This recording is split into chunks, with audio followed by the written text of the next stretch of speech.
exactly what we're gonna do. We are here at, what's the name of the show, Nick?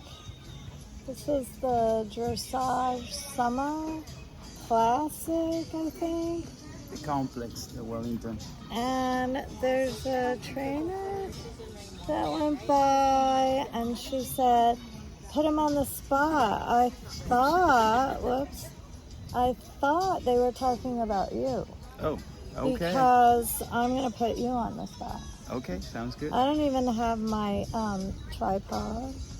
So I just want to introduce to everybody that this is Nick Hernandez. Yes. And Nick has been in the horse world, oh my gosh, how many years?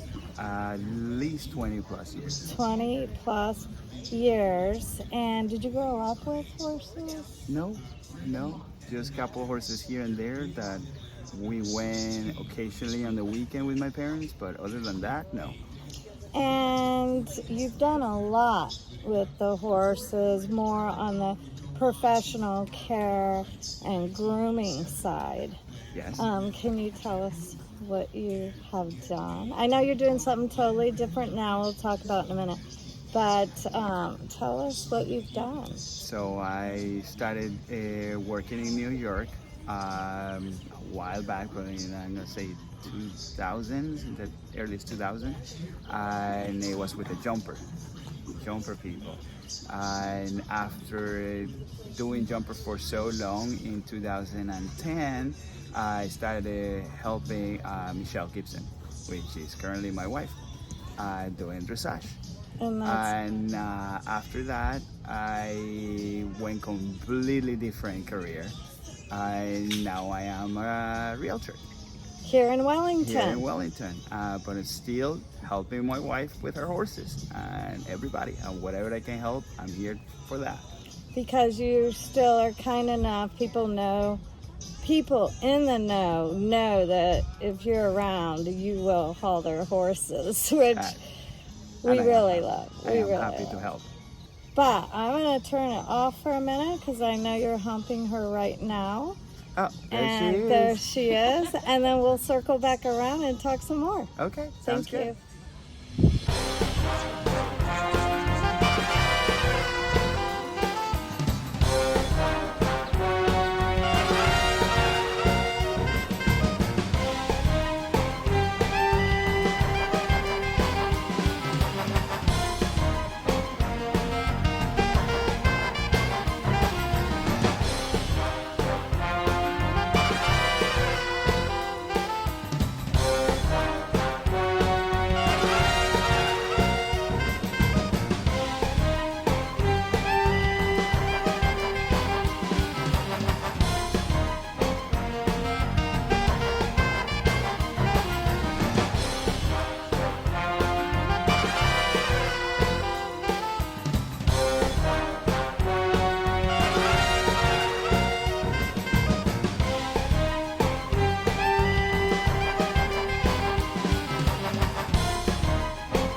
We are here in Florida. Yes. Oh, gotta catch my breath. Is it like 100 degrees here? Right now. And how long have you, let's go back to the beginning, because Okay. I started with an interview at the ring, but you Yes. are Nick Hernandez. Yes. And I am FUQUA with GumBits, and I like to do my GumBits Zoom chatting story with people who use the GumBits, but mainly I like to focus on who these people are and what they do. So for today, I grabbed Nick and want to share your story. Yes. And today is kind of a special day because it's Father's Day and you have a daughter. Yes, I do. And how old is your daughter? She's 18 right now. 18, Yeah. and she does not ride horses. No. And maybe that's a good thing. Yes. She's very beautiful, and if she was here, I would love to talk to her too. But I do have a photo for Father's Day Yes. that I'm going to share with everybody. Thank you. But I wanted to circle around Yes. to our story, and you said that you did not grow up with horses. No. No, we did not have horses. Like And you then say, I just need you to, occasionally. you gotta kind of speak loud over the Yeah. fans. I'm gonna have to finally Yes. break down and get up. Occasionally, we have a place that my parents took me on the weekends to use ride horses and. Where did you grow up? I grew up in Venezuela. In Caracas was the city. I was Okay. born. And I came in the early 2000s, and I started working with an wholesaling fund. A wholesaling? Wholesaling fund. You know the place in New York where they do all the horse shows. Oh, I didn't know Wholesaling. that. Yes, Okay. that's where at the time Jeffrey Wells was there, and through my cousin David, we started, started doing all the horses and stuff, and that's how I started. The jumper Jumper. or young horses? Jumpers. Jumpers. Yeah, yeah. And did you grow up with any animals in Venezuela, like I dogs mean, or? my grandfather had some horses and Okay. cows and dogs and everything, but we rarely went to his house occasionally. But at least you were used to being, or had been up to a really big, tall animal. Because Yes, yes. I didn't grow up with horses and didn't ride till my mid-30s, and I think the big animals can be so intimidating, and I actually always feel more comfortable on the horse's back, because when you handle the horses, they walk over you, they walk on your feet, and there's a whole art to actually handling the horses. So not growing up with the horses, who taught you how to handle the My horses? cousin David Bermudez. He actually still works with Jeffrey Wells, and he's the one that started teaching me how to deal with the horses. And yes, it's scary when around those tall big horses, and for the first time, yeah, it was shocking. Like, They wow, have. how are you gonna put the bridle on that horse? Yes. And how do you? Yeah. Just. I mean, do they all are they all, I mean, I assume at the level of horses you were managing, they kind of had their routine, they opened their mouths Yes. for the bits. Yes. But did you work with any young or green horses No, at the that time. you had to train? No, at the time, but yes, we actually, right now with my wife, I mean, we have four, young horses, and little by little, we use GumBits, by the way, to kind of train them and start, for them to accept the bridle every time that we try. So yeah, nothing like GumBits. That really, how is it that works? Just by getting them to open their mouth? Yes. To trade in, like they put two and two together, the nice flavor of the GumBits and the bit together, and little by little, it gets easier and easier. So yeah, it works. How about like when you go from, because of course your wife is Michelle Gibson. Yes, that's her. And I have a lot of hunter jumpers that follow us, but of course Michelle is a 96 Olympian in Atlanta. And a really special lady. Obviously, I'm friends with her, and I've known you since you guys got married. What year did you get married? We've been together since 2010, I believe, and we got married in 17. Did you meet at the horse show? No, at the time I started working and managing a place here in Wellington where she was training. Okay. And that's how we met. Okay. Yeah. One thing led to another thing, and here we are married now. We're live. Well, we're not live, but we're on film. Would you say she's taught you things that you didn't know about the horses from the jumper? Absolutely. She's definitely, it's completely different, the sport, the way they ride their horses, and that's what I meant, different. It takes time to develop such a movement on the horse that I never thought, while I was with the jumper, that it will really take that much of work in the dressage. So yes, she told me that the dressage is actually tougher than we think it is. Right. Yeah. It truly is, because it's today Kat did the baby Grand Prix. Yes. And you helped her, and the one thing that I don't know if people understand or recognize, who may be watching jumpers or hunters or dressage, whatever sport, I believe that most riders, when they have lots of horses, or professionals, they really rely a lot on the professional grooms. And it's not just for the work. I believe a lot of it is for mental support. Do you feel that way? Do you feel that you lift up your clients, or Yes. have you ever considered how important your job is in that way? Yeah. When I was doing the grooming, yes, I felt like it's a teamwork. Rider, groom, horse, especially horse and riders.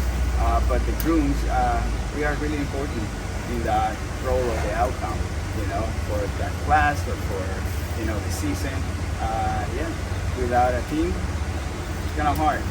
Do you have a special grooming story or funny story or any little nugget that we might want to hear? Maybe something funny that happened? Not that I remember. Nothing right now. that you're gonna give up to us. No, it's just I don't remember, because I haven't been grooming for a while. So right. I just moved from grooming to doing the real estate. So I basically come in when my wife needs some help. So I come in and fill in, so I don't get in trouble. Yeah, happy wife, happy life. So yes. And so how long now? How did you decide you liked the real estate? And how did you get into real estate? And the license, is that hard? Yeah, well, it takes an effort, because you have to, do school a certain amount of hours, take your test and everything. And I started doing real estate back in 2013. And I like it, because that's when we actually went back. We moved to Georgia, and basically all Michelle's family are in real estate. Okay. So that kind of gave me that motivation to start something new and go explore, how is that business. And that's what it got me to transition into the real estate. And that makes me remember, for a little while you went into property management, as well. And I'm still doing it. I still manage a few properties here in Wellington. Yes, and I like it. That's something that I will always do. If anybody needs help managing their property, call me. And so you primarily specialize in Wellington, Yes. or the areas around Wellington? Wellington, but I definitely go out of Wellington as well. Yes. What about horse farms?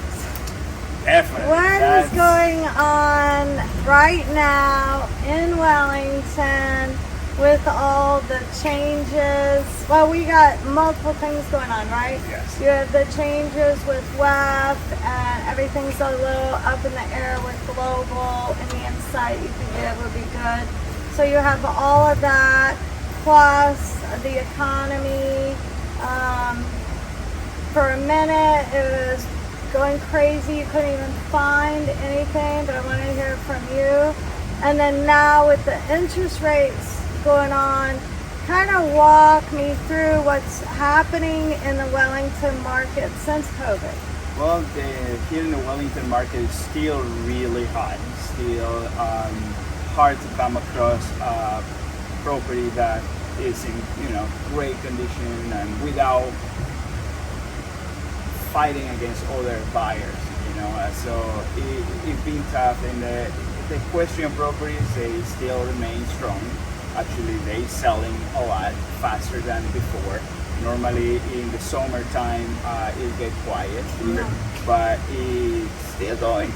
Well, it's June and it's hot, Yes. and so that's interesting because, like you said, usually by about April everyone kind of blows out of Yes. town. But you see just steady increase of buying? Or? Yeah, no, still strong. I would think that it's going to slow down a little bit, but at the moment it seems pretty strong. I mean, still a buyer's market. So I wonder. Sorry, a seller's market. Seller's market. I wonder if it's because people kind of usually wait till summertime to start thinking and planning what they're gonna do. Because when does your market when does everyone come back? It's in about November, December. Yeah. So now everybody thinks, oh, I'm gonna get ahead on it, come out, get something less expensive, but that's not happening. No. Still, I mean, it's amazing. We are busy right now, and we love it. I hope it stays that way forever. Well, I think I first brought a horse here, actually, in a lot of ways through Michelle. At the time, she was only training FEI Grand Prix riders, and so we came with her assistant, I think 98, maybe 99, and it was like, oh no, my husband and I, we're not going to buy real estate in Wellington, because if the horses leave, then you have nothing. And here we are, how many years later? 20 plus years later. And how much do you think property has doubled, tripled, quadrupled? Yes, in some cases. That's insane. And it's funny because I still say that today. No, because if I buy something in Wellington and the horses leave, it'll be a problem. But I don't think that's true now, because the whole city really does operate not just about the horses. What are some of the nice things that Wellington offers? I mean, we have really nice restaurants. The beach is really close to us, 15-20 minutes. I mean, it's a lot of things to do nowadays here. We even have on Thursdays, they have live music right here in the middle. I think they're doing country music right now at, and there's a horse kicking, country music with, who purchased WAF now? August Strand.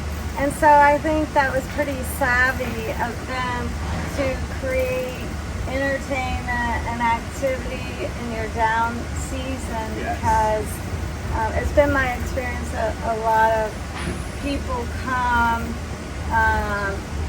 to watch that aren't even involved in horses. Oh yes, especially like on the night classes, you know, the Saturday night or the Friday night classes.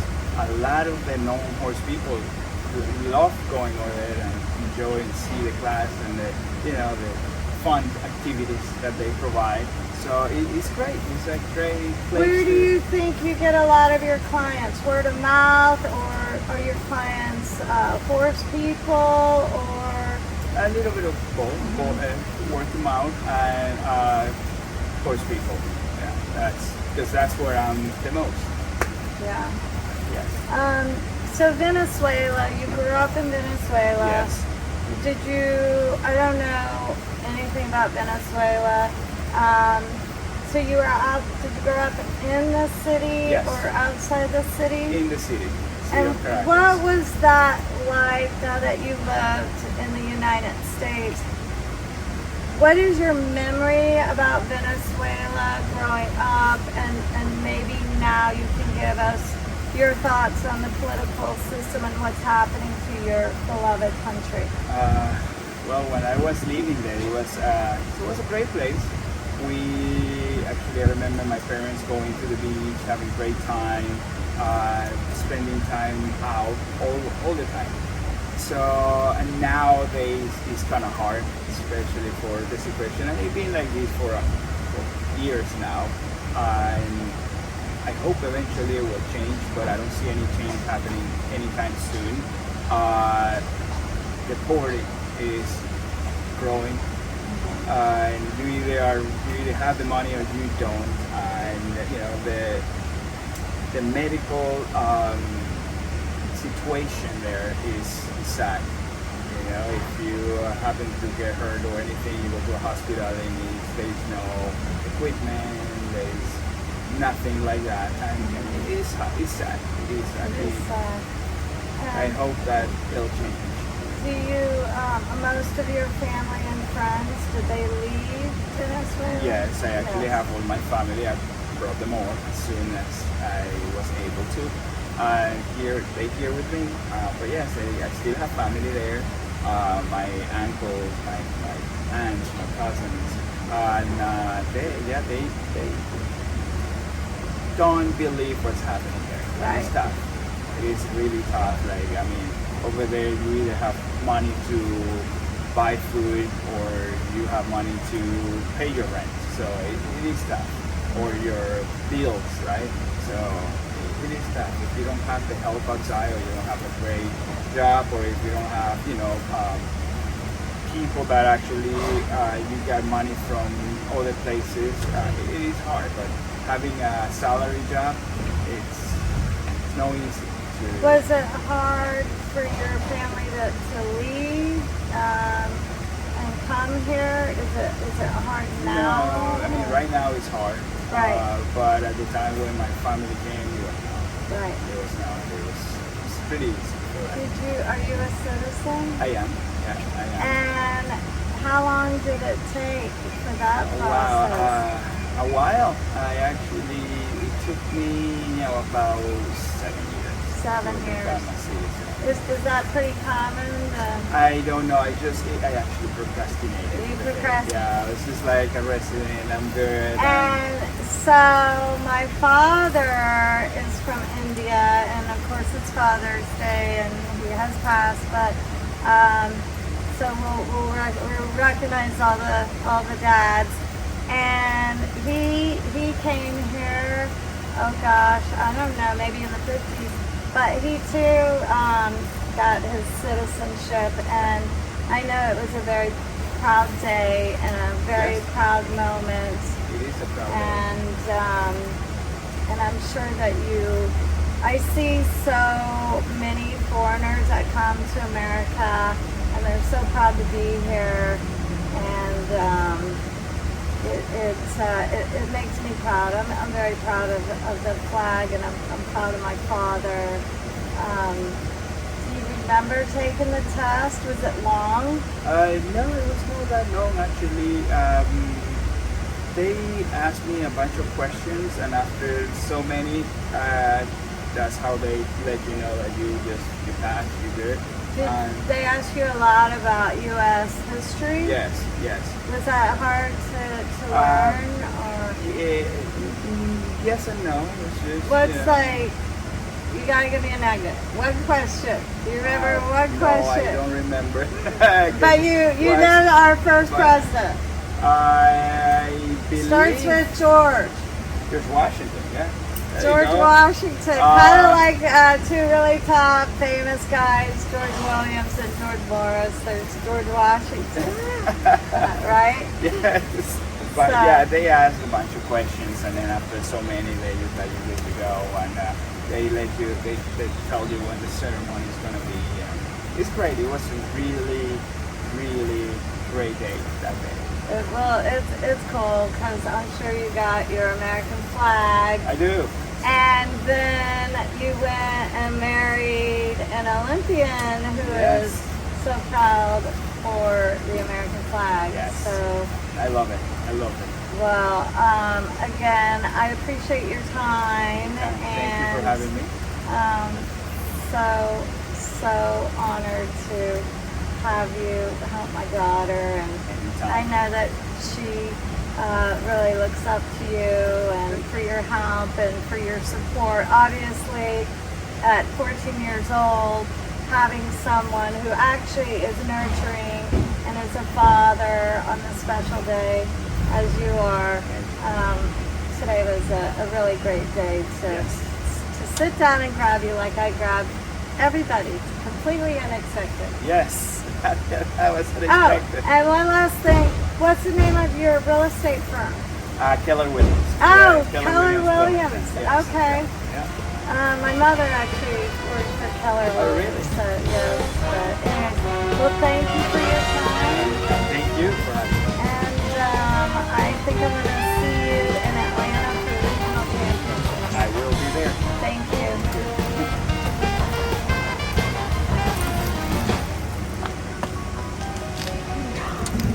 Oh no, it was no recording. Yeah, no, it was. It was recording.